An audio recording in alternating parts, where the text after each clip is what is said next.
Hello दोस्तों, good morning. आज का जो हमारा टॉपिक है ना, वो बल्ब के बारे में वो संपूर्ण जानकारियाँ बताऊँगा जो कॉम्पिटिटिव एग्ज़ाम में पूछे जाते हैं और क्लास 10th में जो बच्चे पढ़ते हैं उनको लिखने के लिए भी काम आता है।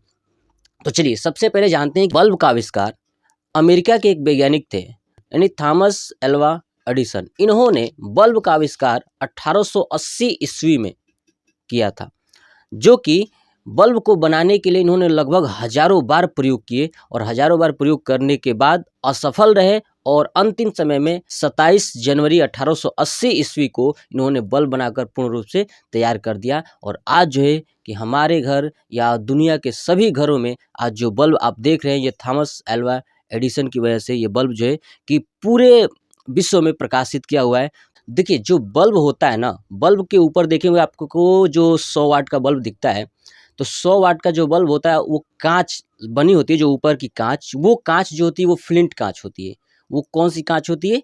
फ्लिंट काँच। देखिए जो बल्ब होता है, बल्ब के ऊपर का जो काँच होता है वो फ्लिंट काँच होती है, जो ट्रांसपेरेंट होती है, जो अंदर के लाइट को बाहर जाने देती है, यानी अंदर के प्रकाश को बाहर प्रकाशित करता है, वो फ्लिंट काँच होता है। तो एक ग्लास होता है जो कि फ्लिंट काँच होता है। दूसरा, अगर आप बल्ब के नीचे देखेंगे, बल्ब का नीचे जो होल्डर में लगाया जाता है, तो होल्डर में लगाएँगे तो आपको 2 पिन मिलेगा, ठीक है? जो 2 पिन जाके होल्डर के अंदर 2 पिन होते हैं उसमें चिपक जाता है। तो जो 2 पिन होते हैं ना वो जिंक के बनाए जाते हैं, यानी जस्ते के बनाए जाते हैं। और आप देखेंगे उस दोनों जस्तों के बीच में ब्लैक ब्लैक कलर का फिल किया गया होता है बहुत सारा पार्ट्स, उसको चपड़ा बोलते हैं, उसको बोलते हैं चपड़ा यानी लाख। तो ये लाख बना होता है वो चपड़ा। और आप देखे होंगे कि जिसमें चपड़ा भरा गया होता है, ब्लैक ब्लैक भरा गया होता है, वो एकदम ऐसे दिखता है। देखिए ये ऐसे दिखता है।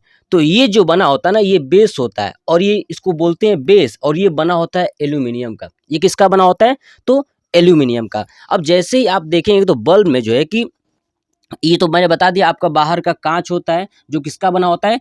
फ्लिंट ग्लास का बना होता है। और जैसे ही देखेंगे तो जो एल्युमिनियम का बेस है उसके ऊपर एक पतली सा लेयर आई हुई है, ऐसे गया हुआ है और यहाँ से 4 भागों में बट गया है। आप देखे होंगे कि ये 4 भागों में बट गया है। तो जो पतली सा ये ऊपर वाला है ना, ये पूरा, इसको बोलते हैं पिंच, इसको बोलते हैं पिंच। ये पूरा जो बड़ा वाला है इसको बोलते हैं पिंच। और जो ऊपर गोल होता है थोड़ा सा ही, जो ऊपर आपको दिख रही है थोड़ा सा, इसको बोलते हैं बटन। ये एक बटन है। बटन क्या करता है ना कि ऊपर जाने वाले पार्ट्स को क्या करता है? डिवाइड कर देता है। आपको दिख रहा होगा इस पिंच में वायर गए होते हैं, ठीक है, 2 वायर, ठीक है। अब ध्यान से देखिए, आपको दिख रहा होगा कि इसमें कितने वायर हैं ऊपर जाते हुए? 1 2 3 4। इन 4 वायर में से जो बीच के 2 वायर होते हैं ना, वो केवल सपोर्ट करते हैं। और किसको सपोर्ट करते हैं? तो ऊपर लगा होता है ये टंगस्टन। ये जो आपको दिख रहा है ये टंगस्टन लगा होता है। इस टंगस्टन को क्या करते हैं वो लोग? सपोर्ट करते हैं। ये दोनों वायर बीच वाले ये टंगस्टन को सपोर्ट करते हैं, क्योंकि ऐसा ना हो कि टंगस्टन जब जले तो बीच में टूट जाए, ठीक है। तो उसको सपोर्ट करने के लिए लगा दिए जाते हैं सपोर्ट वायर। ये जो दो होते हैं ये सपोर्ट वायर है। साइड का है तो ये इलेक्ट्रिक प्रवाह होते हैं, इसमें इलेक्ट्रिक जाता है, ठीक है। और ये होता है टंगस्टन। देखिए टंगस्टन जो है कि ये फिलामेंट है जिसमें लगा होता है, यानी बल्ब में आपसे पूछा जाए कि बताइए बल्ब के अंदर कौन सा फिलामेंट लगा होता है, तो आप ध्यान रखिएगा टंगस्टन। सबसे ज़रूरी बात ये है कि टंगस्टन का ही प्रयोग क्यों किया जाता है, लोहे का प्रयोग क्यों नहीं कर दिया जाता? देखिए टंगस्टन का प्रयोग इसलिए किया जाता है क्योंकि टंगस्टन का टेम्परेचर बहुत ही ज़्यादा हाई होता है, लगभग 3480 डिग्री सेंटीग्रेड, ठीक है, लगभग 3500 डिग्री सेंटीग्रेड तक होता है। और उतना ज़्यादा होने के बावजूद इलेक्ट्रिक प्रवाह करते हैं, तो अगर इलेक्ट्रिक की मात्रा कभी ज़्यादा भी आ जाए तो वो टंगस्टन टूटने का डर कम रहता है। और यह इसको ऑक्सीकृत से बचाने के लिए, यानी जो टंगस्टन होता है, टंगस्टन को ऑक्सीकृत से बचाने के लिए, ताकि ये तुरंत मेल्टिंग ना हो जाए, मेल्ट ना हो जाए, पिघल ना जाए, इसको बचाने के लिए इसके अंदर 2 गैस भर दिए जाते हैं। 2 गैस भर दिए जाते हैं, वो गैस होते हैं नाइट्रोजन और आर्गन। तो आपका सबसे इम्पोर्टेंट बात कि बल्ब के अंदर कौन-कौन सी गैस भरी होती है, तो नाइट्रोजन और आर्गन। ये दोनों गैस बल्ब में भरने के बाद जो है कि बल्ब में के अंदर लगा हुआ टंगस्टन ऑक्सीकृत नहीं होता है। तो ये टंगस्टन लगा होता है, इसका जो टेम्परेचर होता है कितना होता है? 3480 डिग्री सेंटीग्रेड। तो मैंने आपको बता दिया। ध्यान से देखिए कि अब आते हैं कि बल्ब जो है कि किसके इफ़ेक्ट पे काम करता है। तो देखिए बल्ब जो है ना, कि आपको बता दूँ कि जो बल्ब होता है ये काम करता है ऊष्मीय प्रभाव पे, है ना? ऊष्मीय प्रभाव पे, यानी हीट इफ़ेक्ट पे काम करता है। ये हीट इफ़ेक्ट पे काम करता है। देखिए बल्ब जो है कि अधिकतम टेम्परेचर जो है कि 1500 डिग्री सेंटीग्रेड से लेकर के 2500 डिग्री सेंटीग्रेड तक सह सकता है।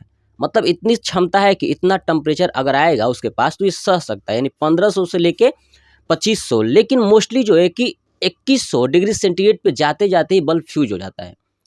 1500 से 2500 सह सकता है, लेकिन वो 2100 जाते जाते ही क्या होती है, फ्यूज हो जाती है। अब आप देखे होंगे कि बल्ब के ऊपर लिखा होता है 100 वाट, 100 वाट। तो 100 वाट का मतलब ये होता है कि अगर हम बल्ब में 230 वोल्ट प्रवाहित करें, 230 वोल्ट इलेक्ट्रिक दें, तो वो 100 वाट शक्ति उत्पन्न करेगा, यानी शक्ति देगा, 100 वाट की शक्ति देगी, क्योंकि शक्ति का मात्रा क्या होता है, वाट।